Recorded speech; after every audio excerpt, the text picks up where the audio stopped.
Bonjour.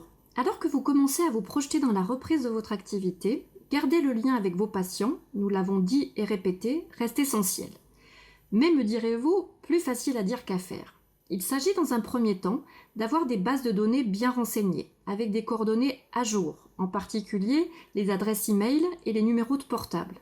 Certains cabinets ne l'ont malheureusement pas fait de manière rigoureuse et se trouvent aujourd'hui fort embêtés.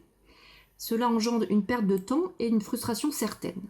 Si tel est le cas, nous vous conseillons de profiter de chaque contact, même s'ils sont au compte-gouttes, pour renseigner ces informations ou se les faire confirmer par le patient. Si vous appelez par exemple vos patients pour reprendre contact ou leur proposer une téléconsultation, ou alors quand ils vous appellent pour une urgence ou une question, pensez à le leur faire confirmer. Cette mise à jour vous permettra d'enrichir vos bases de données et ensuite de communiquer plus facilement, d'autant que vos patients ne sont pas sensibles aux mêmes canaux de communication.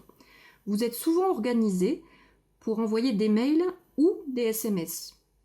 Or, dans cette période, nous vous invitons à ne pas raisonner en termes de « ou », mais bien en termes de « et », c'est-à-dire vous organiser pour envoyer des emails et des SMS, et je rajouterai même des appels.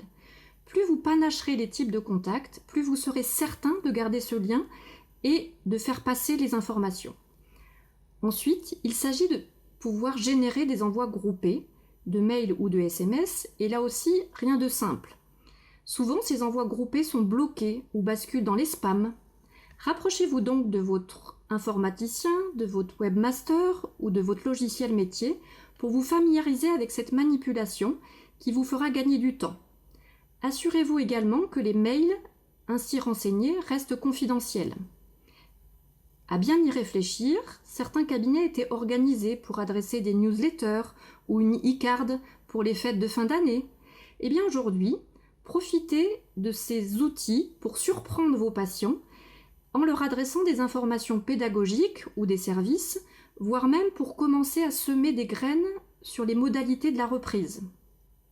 Plus vous aurez gardé le lien avec les patients, plus ils seront main dans la main et ces liens faciliteront cette reprise tant attendue et vous feront gagner à vous équipe un temps précieux. Je vous dis donc à très bientôt pour de prochaines recommandations de Binas Global Dental School et prenez soin de vous en attendant. À bientôt!